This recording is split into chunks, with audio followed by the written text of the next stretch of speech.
कक्षा 9वीं के प्यारे बच्चों, स्वागत है आपका हमारे चैनल इंडियस ओएफटी में। आज से बहुत दिन पहले मैंने आपकी पार्ट 1 की गणित की वीडियो अपलोड की थी, जिसमें आपने क्या क्या सीखा था। बीजक सीखा था, गुणा करने की विभिन्न पद्धति सीखी थी, जिसका अभ्यास करने के बाद आपकी कैलकुलेशन काफी फास्ट हो सकती थी। लेकिन अगर आपने अभ्यास नहीं किया होगा तो कैलकुलेशन वैसे ही होगा जैसे पहले था। तो एक बार उस वीडियो को देखिए और गुणा करने की विभिन्न पद्धति को सीखिए और उन प्रश्नों का काफी अभ्यास कीजिए, आपकी कैलकुलेशन बहुत फास्ट हो जाएगी। आज आप सीखेंगे आपका चैप्टर 2 परिमेय संख्याएं अपरिमेय संख्याएं, जहां पर आज मैं आपको बताता हूं क्या होती है प्राकृतिक संख्या, क्या होती है पूर्ण संख्या, क्या होती है परिमेय संख्या, क्या होती है अपरिमेय संख्या।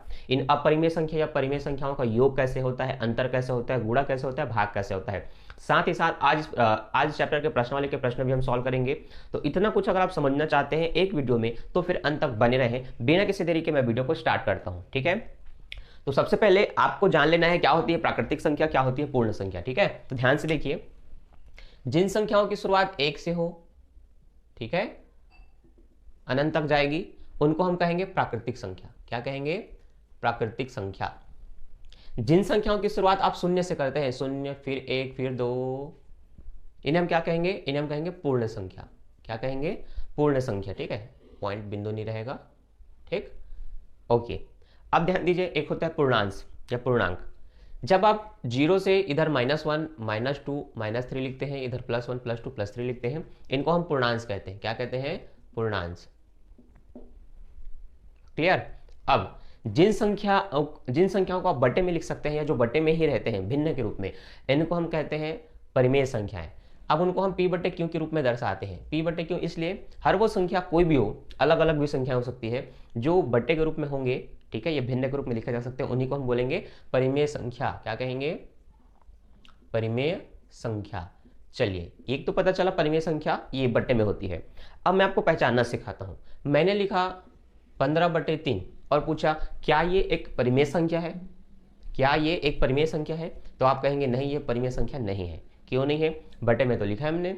देखिए, कुछ संख्याएं बटे में हम देते हैं पर वो वास्तव में कटने वाले हैं और कट करके वो एक नॉर्मल संख्या पूर्ण या प्राकृतिक संख्या में बदलने वाले हैं, ठीक है, पूर्ण संख्या होने वाले हैं। तो देखिए 3 एकम 3, 3 पंचे 15, एक्चुअल में तो ये 5 हो गया। अब क्या ये बटे में आया? नहीं आया। इसके जगह अगर मैं ये दे दूं तो क्या ये परिमेय संख्या है? काट के देखते हैं अगर कटता है तो 5 तिया 15, 5 पंचे 25। हाँ, अब ये बटे में ही है, अब इसको हम एक संख्या में नहीं ढाल सकते। इसका मतलब इनको हम कह सकते हैं कि ये परिमेय संख्या है, पर ये परिमेय संख्या नहीं था। बात समझ में आई? ये होता है परिमेय संख्या की पहचान। अगर मैं आपको 2/2 लिख दूं और पूछूं परिमेय संख्या है? नहीं है, क्योंकि 2 से 2 कटेगा तो 1 आएगा। समझ में आ रहा है ना?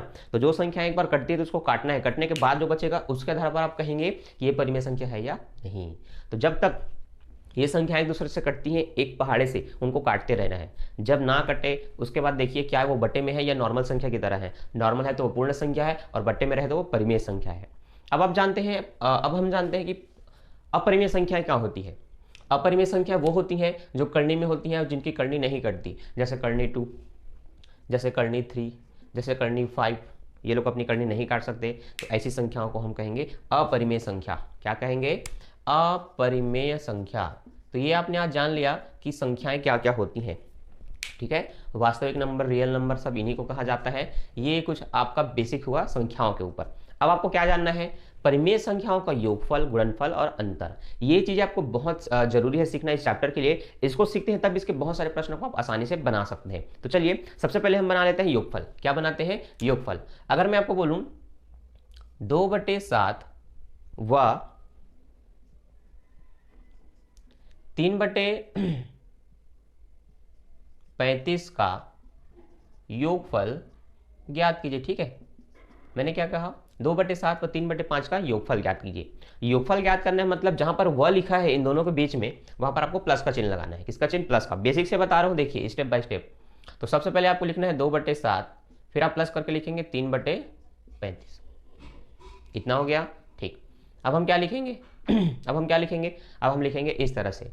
अब हमें लिखना है 2/7 गुणित, अब यहां पर आपको उन संख्याओं को बताना है जिसका गुणा करने पर हर समान हो जाए। देखिए कभी भी जोड़ने में ऐसी संख्या दी गई है जिसका हर असमान है। देखिए ऊपर में तो 2 और 3 है, इनको हम अंश कहेंगे। नीचे में क्या है? 7 और 35। एक छोटा है एक बड़ा है। जब भी ऐसा सिचुएशन दिखे तो आपको एक दिमाग लगाना है, क्या इस छोटे में कुछ गुणा करके इसके रूप में हम उसको बदल सकते हैं? क्या 7 को मैं 35 बना सकता हूं? कितने का गुणा करके मैं उसको 35 में बदल सकता हूं? वही आपको सोचना है और उन संख्याओं का दोनों में गुणा कर देना है। किन में? इन दोनों में। तो 7 को कितने बार में हम 35 में बदल सकते हैं? गुणा कर दीजिए। 7 एकम 7, 7 दूनी 14, 7 21, 7 चौक 28, 7 पंचे 35। कितनी बार में? 5 बार में। इसलिए मैं यहाँ 5 का गुणा करूंगा तो 5 का गुणा ऊपर भी हो जाएगा। इसको इसके जैसा बदलने के लिए जितने का गुणा नीचे में करेंगे उसी का गुणा ऊपर भी करना है, मतलब अंश में करना है। ठीक है, अब इसको तो एज इट इज लिख लेना है 3/35, उसमें कोई परिवर्तन नहीं करना है। 5 दूनी ये 10 हो गया, 7 पंचे ये 35 हो गया, ये भी 3/35। अब हर समान हुआ कि नहीं? हाँ सर, हर समान हो गया। आपको हर समान नहीं करना है, इसके बाद क्वेश्चन खत्म। कैसे? हर समान होता है तो हर की संख्या को एक बार लिखना है और ऊपर में प्लस का चिन्ह लगा है, मतलब दोनों को जोड़ देना है। तो 10 में 3 जोड़ेंगे 13, बस बन गया, सॉल्व हो गया। इतनी सी बात थी, बात समझ में आई? तो ये है हमारी परिमेय संख्या में आंसर या भिन्न के रूप में आंसर 13/35। योगफल सीखा। अब योगफल सीख लिया तो अब चलिए इनका अंतर भी सीख लीजिए। हाँ, परंतु रुकिए, क्या ये बस ऐसे ही बनेगा? क्या हम इसे सिर्फ ऐसे ही बनाएंगे कि इसको इसके रूप में कन्वर्ट करना है तो जितने का गुणा करना है उसका गुणा करेंगे फिर जोड़ेंगे? क्या ये ऐसे ही बनेगा? नहीं, ये एक और तरीके से बनता है। तो चलिए दूसरा तरीका देखिए, जो कि मैं यही बना देता हूँ। मैंने बोला 2/7 प्लस करना है 3/35 से। इसको आप तिर्यक गुणा करके भी बना सकते हैं अगर आप हर समान नहीं कर पा रहे हैं तो हर तिर्यक गुणा कैसे होगा देखिए, इसका गुणा इसमें कर दीजिए तो 35 दूनी 70 हुआ, प्लस 7 या 21 हुआ। अब आपको 35 और 7 का गुणा करना है। तो 7 पंचे 35 की 5 हासिल आई 3, 7 या 21, 21 और 3 24 हुआ। अब आपको क्या करना है? 70 और 21 को जोड़ना है तो ये हो जाएगा 91/245। अब ये संख्याएं अगर 2 3 से कटती है तो काटना है, ठीक है, नहीं कटता तो फिर छोड़ देना है। तो ये संख्याएं किसी पहाड़े से कटेगी। अब वो क्या है वो आपको सोचना है, ठीक है। उसके लिए आपको कम से कम 20 तक पहाड़ा आना चाहिए। कितने तक? 20 तक। अब बताइए 13 के पहाड़े में 91 आता है कि 17 के पहाड़े में 91 आता है? तो 13 कम 13, 13 दूनी 26, 13 43, 13 चौक 52, 13 पंचे 65, 13 छक्के 78, 13 सत्ते 91। इसका मतलब 13 सत्ते 91 कटेगा, है ना। परंतु अगर मैं यहाँ 7 काटता हूँ तो मैं ये भी देखूंगा क्या ये 13 से कटेगा नीचे वाला। तो देखिए 13 दूनी 26 तो ज़्यादा हो जाएगा, तो 13 कम 13 बोलूंगा। अब मैं इसमें 13 घटाता हूँ तो इसमें कितना बचेगा? इसमें 11 बचेगा, मतलब ये 115 होगा। और 13 के पहाड़े में 115 तो आता नहीं है, बिल्कुल नहीं आता। इसका मतलब क्या ये 13 से कटेगा? नहीं कट पाएगा। मतलब आपको 7 से दोनों को काट के देखना है। किससे? 7 से। तो 7 एकम 7, 9 में 7 जाएगा, 2 बचेगा। तो जब 2 बचेगा तो ये हो जाएगा 21, फिर 7 या 21 आ गया भाई 13 जो वहाँ था। दूसरा देखो, फिर से 7 या 21 करना है, 24 में 21 आएगा, 3 बचेगा। तो ये जो 5 है वो कितना हो जाएगा? 35 हो जाएगा। फिर 7 पंचे 35 आ गया आपका आंसर। तो इस तरह से आपको काटना है। इसलिए मैंने कहा ये अभ्यास आप खुद कीजिए। आप जैसी संख्याएं सोचेंगे फिर उसको काटेंगे या कुछ गलती होगा तब आपको एक्चुअल में पता चलेगा कि संख्याओं को कैसे काटना है। अगर हम बता दें डायरेक्ट इसको इससे काटो इससे काटो तो आपको रटना पड़ेगा, लेकिन अगर आप खुद से दिमाग लगाएंगे तो समय थोड़ा लगेगा पर आप सीखेंगे। तो इसलिए काटने का अभ्यास आपको खुद से करना है, ठीक है। तो आपने सीखा योगफल निकालने के लिए परिमेय संख्याओं को योगफल निकालने का 2 तरीका। एक तो आप हर समान कर सकते हैं फिर जोड़ सकते हैं, एक आप तिर्यक गुणा करके बना सकते हैं। सेम आपको सीखना है अब अंतर। क्या सीखना है? अंतर। देखिए अब मैं दूसरी संख्याएं देता हूं। अब हम बनाते हैं अंतर।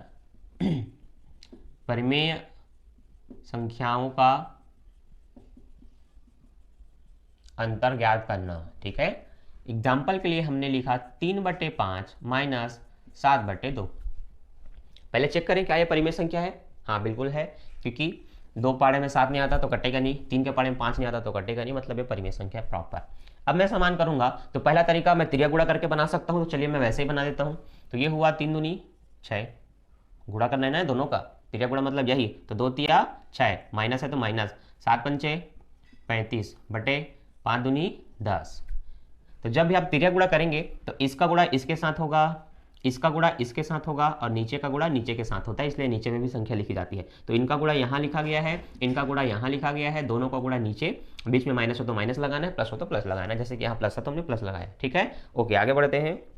35 में 6 घटाएंगे कितना बचेगा? तो बचेगा 29/10। अब दोनों में बड़ी संख्या 35 दिख रही है और यहाँ पर उसके सामने माइनस है, तो आंसर में भी आपको क्या लगाना है, माइनस लगाना है। ये आपको याद रखना है। याद रखने का एक सरल तरीका है, जब भी दो संख्याओं को घटाते हैं, दोनों में जो बड़ी दिख रही है उसके सामने माइनस है, तो आपका आंसर जो भी आएगा उसमें भी क्या लगाना है, आपको माइनस लगाना है। अब आप इनको नहीं काटेंगे, यही आपका भिन्न रूप में आंसर है। ठीक है, ये तो हुआ पहला तरीका। दूसरा तरीका, अगर हम बिना तिर्यक गुणा के बनाना चाहें तो कैसे करेंगे, तो ध्यान से देखिए। आपको क्या करना है, सबसे पहले ये देखना है कि इनको नजदीकी ऐसी किस संख्या से गुणा करें कि दोनों उसके रूप में बदल जाए। जैसे मैंने कहा, अगर मैं 5 में 2 का गुणा करता हूं तो ये 10 हो जाएगा, तो 10 आया ना। अब वही 10 मैं इसमें कितने का गुणा करके ला सकता हूं, तो 2 में मैं 5 का गुणा करके ला सकता हूं, 2 पंचे 10। एक वो तरीका हुआ। संख्याएं सोच लो कि ऐसी कौन सी इसकी नजदीकी संख्या है जिसमें दोनों को बदल सकते हैं। मतलब 10 एक ऐसी संख्या है जो ये भी 10 में बदल जाएगा और ये भी 10 में बदल जाएगा, एक वो हुआ। दूसरा तरीका, आप क्या कर सकते हैं, हरों का लघुत्तम निकाल सकते हैं। हरों का लघुत्तम समापवर्तक। अब देखिए, हर में क्या है, 5 और 2 है, तो 5 और 2 का लघुत्तम निकालेंगे। तो लघुत्तम आपको इस तरह से निकालना है, 5 और 2 का। तो देखिए, लघुत्तम मतलब जो संख्या जिससे कटे काटो। तो 5 कटेगा 5 से, कट गया। 2 कटेगा 2 से, काट दो। अब सिर्फ ये दोनों बचे, तो 5 दूनी, इनका गुणा करो, तो 5 दूनी 10। इसका मतलब हम कह सकते हैं कि लघुत्तम इनका कितना आया, 10 आया। 10 आया ना। अब दोनों के बट्टे में क्या लाना है, 10 लाना है।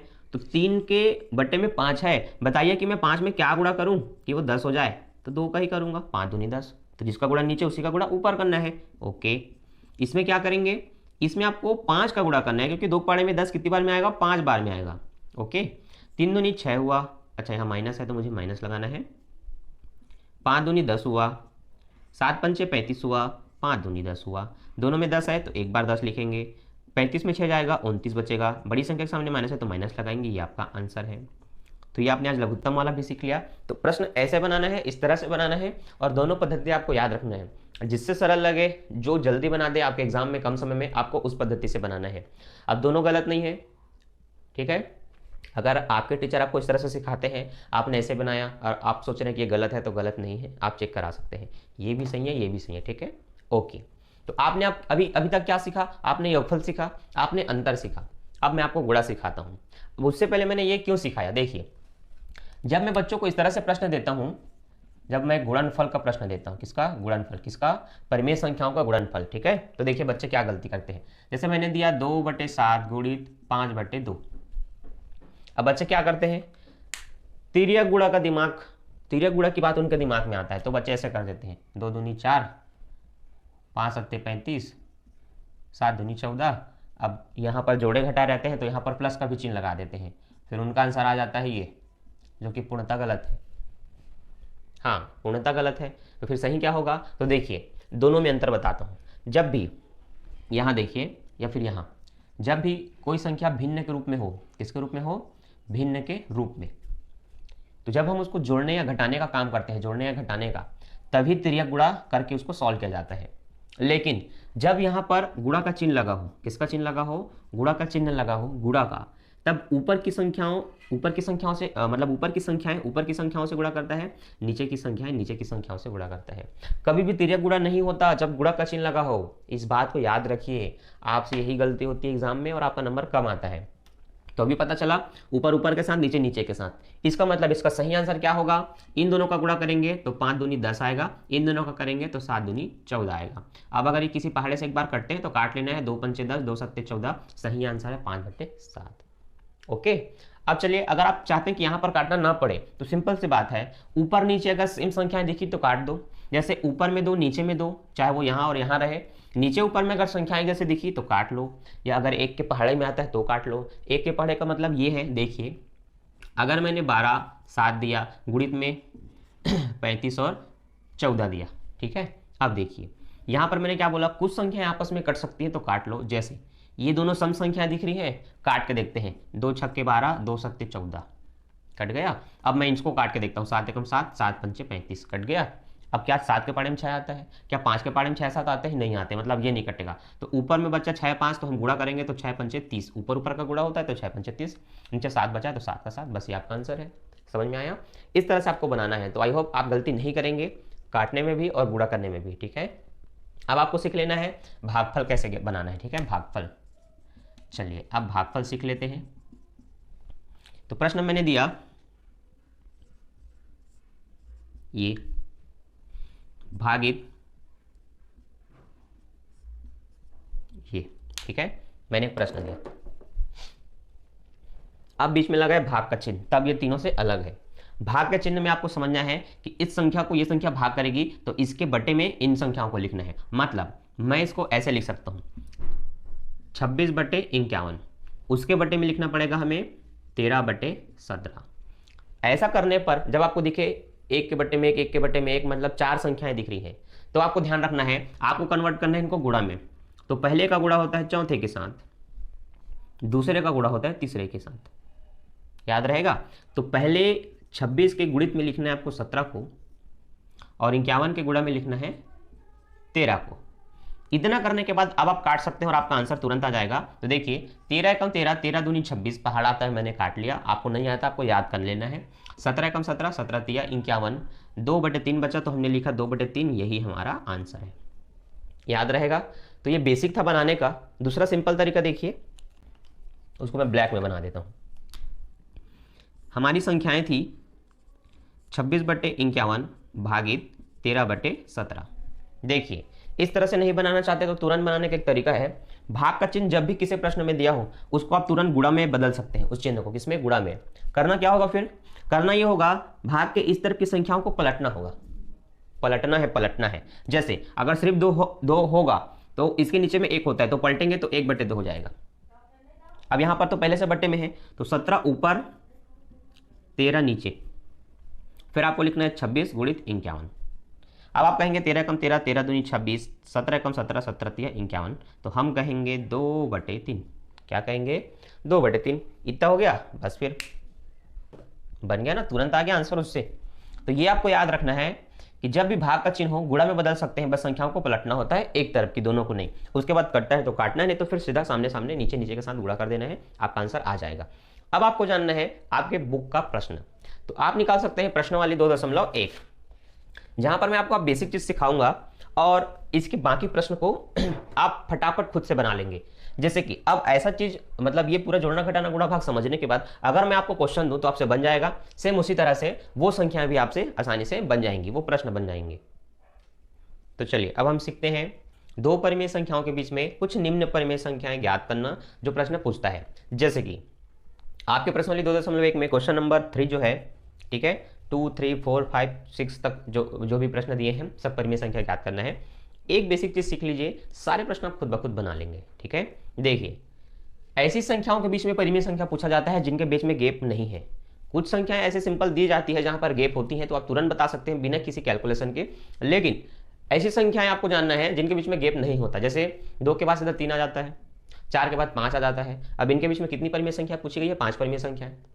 तो फिर क्या करेंगे, तो बनाने का 2 सिंपल रूल है। पहला, चेक करें कैसी संख्याएं दी गई हैं, क्या इसके तुरंत बाद ये आता है, ये चेक करना है। दूसरा, क्या उनका हर समान है, बिना बटे के वो संख्याएं परिमेय संख्या नहीं कहलाएंगी, तो पहले उनके बटे में संख्या लाना है, ठीक है। अब इनमें तो पहले से बटे 7 है और हर समान है, दोनों का 7 है। इसका मतलब इसमें बहुत आसानी से हम 5 परिमेय संख्या ज्ञात कर सकते हैं। क्या करना है, देखिए जितनी भी परिमेय संख्याएं पूछी जाती हैं, जितनी भी, उससे एक अधिक का इन दोनों में गुणा कर देना है। तो 5 से 1 अधिक 6 होगा, तो मैं 6 का गुणा करूंगा।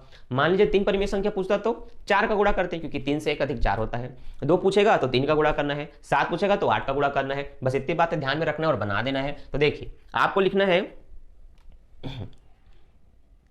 4/7 व 5/7 के बीच 5 परिमेय संख्याएं ज्ञात करने के लिए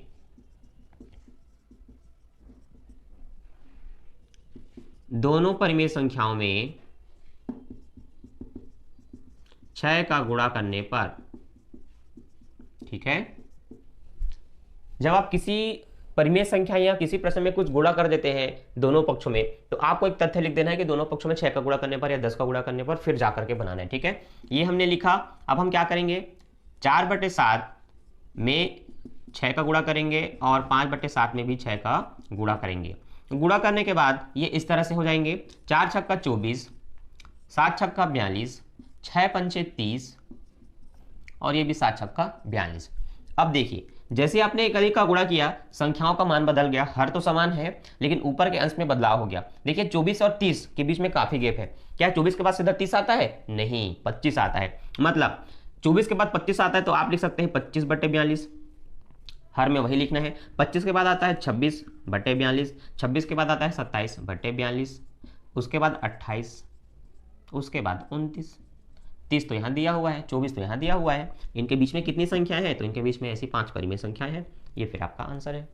सिंपल, समझ में आया ना? ऐसे बनाना है। तो हर समान होना चाहिए, फिर जितना पूछे उससे एक अधिक का गुणा कर दो। तो बाकी के प्रश्न बनाओ, नियम को याद में रखना, ठीक है। एक प्रश्न दिया है, उसमें प्रश्न नंबर 6, 5 और 9 के बीच में 3 परिमेय संख्या ज्ञात कीजिए। आप ध्यान से देखो बच्चा, कंफ्यूजन वाला प्रश्न यही होता है। क्या 5 के बाद सीधा 9 आता है? नहीं आता। 5 के बाद 6 आता है तो लिखो 6/10, फिर क्या आता है 7/10, फिर क्या आता है 8। 9 तो दिया है ना, 5 तो दिया था। इनके बीच में पूछा तो इनके बीच में 3 संख्या आएंगी। 3 ही परिमेय संख्या पूछा था, आप कहेंगे वो 3 परिमेय संख्या 6/10, 7/10, 8/10 है, बन गया। समझ में आया? ऐसे प्रश्न कंफ्यूज करने के लिए भी एग्जाम में दिया जा सकता है, ताकि कई बच्चे ऐसे बना दे तो उनका गलत, डायरेक्ट आंसर लिखना है, खेल खत्म। ठीक, ओके। अब आपको सीखना है दशमलव रूप में परिवर्तित करना या दशमलव में आंसर ज्ञात करना। दशमलव में परिवर्तित करना ये क्या है? तो ये सिंपल सी बात ये है कि आपको जो प्रश्न दिया जाएगा वह परिमेय संख्या के रूप में होगा, ठीक है। जैसे अगर प्रश्न 2 में चलते हैं तो आपको पूछा है दशमलव में ज्ञात कीजिए या परिवर्तित कीजिए, ठीक है। तो संख्याएं आपको किस रूप में दिया जाएगा? भिन्न के रूप में दिया जाएगा। जैसे कि अगर मैं 7/5 दूं तो क्या ये परिमेय संख्या है? हाँ, ये परिमेय संख्या, क्योंकि ये आपस में नहीं कटेगा। और जब मैं इसको काटूंगा तो दशमलव में आंसर आएगा। तो देखिए, अगर मैं 7 को भाग दूं 5 से तो 5 एकम 5, ठीक है। 7 में 5 जाएगा, कितना बचेगा? 2 बचेगा। इसको भी काटना है तो यहाँ पॉइंट लगाऊंगा तो यहाँ शून्य लग जाएगा। अब ये बड़ा हो गया 5 से, तो 5 चौक 20 कट गया। आंसर किस में आया? पॉइंट में आया, 1.4। सेम। अब मैं बनाता हूं आपका पहला प्रश्न, बाकी प्रश्न आप खुद ब खुद बना लेंगे। पहला प्रश्न है 126/5। क्या करना है? 5 से डिवाइड करना है, डायरेक्ट काट दो। 5 दूनी 10, 2 बचा, 5 पंचे 25, 1 बचा, पॉइंट लगाओ तो उस 1 में शून्य लगेगा, 5 दूनी 10, ये भी कट गया, आपका आंसर आ गया। अब भाग करना चाहते हो तो सिंपल तरीके से ऐसे ही भाग कर लो, तो भाग करके देख लो, आपका आंसर पॉइंट में ही आएगा। ये फिर आपका आंसर, ठीक है, बन जाएगा। बनाना है आपको। नेक्स्ट देखिए, दूसरा प्रश्न है P/Q के रूप में कन्वर्ट कीजिए, मतलब दशमलव में संख्याएं दी जाएगी, आपको भिन्न में लिखना है, ठीक है। अब मान लीजिए यही एक प्रश्न है, मैंने बोला 25.2 को भिन्न में बदलो या P/Q के रूप में लिखो, ठीक है, के रूप में लिखें। तो कैसे करना है? तो ध्यान दीजिए, जिनको भी दशमलव में दिया जाता है चेक करना है दशमलव के बाद कितनी संख्याएं लिखी गई हैं। तो दशमलव के बाद एक ही संख्या लिखा है तो इनके बट्टे में आपको 10 लिख लेना है। 2 संख्या होता तो 100 लिख लेना है, मतलब 0 लगाना है। एक संख्या थी तो 1 0, 2 संख्या होती तो 2 0 और एक तो लिखना ही है, ठीक है। तो दशमलव के बाद एक संख्या थी तो 1 0 लगा के 10 मतलब 1 लिख लिए। अब ऊपर में जो संख्या उनको बिना दशमलव के एक साथ लिख लेंगे, इस तरह से लिख लिए। अब अगर ये कटता है किसी पहाड़े से तो काटना है, अन्यथा छोड़ देना है। तो देखिए 2 पंचे 10 कटा, 2 एकम 2 कटा, 2 दूनी 4 कटा, 1 बचा, 2 छक्के 12। यह इसका भिन्न रूप है, जो कि पहले से आपको पता था। तो भिन्न को दशमलव में बदलना है या दशमलव को भिन्न में बदलना है, प्रश्न तुरंत बनना चाहिए। एक प्रश्न और देख लो ताकि कंफ्यूजन हो जाए दूर। ये मैंने दिया 2.540, इसको भिन्न में बदलना है, लिखना है बिना दशमलव के इनको एक साथ, तो इस तरह से लिख लिए, दशमलव हटा दिए। दशमलव के बाद कितनी संख्याएं? 3 संख्याएं, नीचे में कितना 0? 3 0 और 1। अब कटता है तो काटो, 1 0 से 1 0 कटा, 2 से कटेगा, 2 एकम 2, 2 दूनी 4, 2 सत्ते 14, 2 पंचे 10, 2 शून्य 0। क्या अब ये कटेगा? नहीं कटेगा। तो यही आपका भिन्न रूप है 127/50। समझ आया? बन जाएगा। अब अगला जो प्रश्न है, इस प्रश्न को बेसिक लेवल के बच्चे नहीं सीख पाएंगे, क्योंकि हर एक प्रश्न में अलग अलग संख्याओं का गुणा करना पड़ता है अपने मन से मान करके। इसको मैं बेसिक से बता दूंगा पार्ट 2 में, पर अभी के लिए इतने प्रश्नों को मतलब जितना प्रश्न मैंने बताया, इनके बाकी के प्रश्नों को आप खुद बनाइए और अपना होमवर्क कंप्लीट करें और अभ्यास करें। अब अगर आप चाहते हैं कि मैंने जो आपको सबसे पहले सिखाया योगफल, अंतर, गुणनफल ज्ञात करना, इनके कुछ प्रश्न आप बनाना चाहते हैं तो मैं आपको होमवर्क दे देता हूं, आपको अभ्यास करना और कमेंट करके उसका आंसर भेजना है, ठीक है। तो चलिए मैं तुरंत प्रश्न लिखता हूं और इस वीडियो को यहीं पर समाप्त करता हूं। तो ये रहे कुछ आपके होमवर्क, जिसमें आप सबसे पहले योगफल ज्ञात करेंगे, 4 संख्या मैंने ABCD करके दी है, फिर अंतर ज्ञात करना है, फिर गुणनफल ज्ञात करना है, फिर भागफल ज्ञात करना है। भागफल में मैंने यहाँ बीच में डेस लगाया है, तो इन दोनों को एक साथ, फिर इन दोनों को, फिर इनको, फिर उनको, ठीक है। ये आपके प्रश्न है, इनको सॉल्व कीजिए और कमेंट करके बताइए कि आपका क्या आंसर आया। और जिन बच्चों का आंसर गलत होता है उसको हम नेक्स्ट पार्ट में कवर करेंगे। तो कमेंट करना बहुत जरूरी है, वीडियो को शेयर कीजिए और अभ्यास कीजिए। अभी के लिए बाय, मैं मिलता हूँ नेक्स्ट वीडियो में।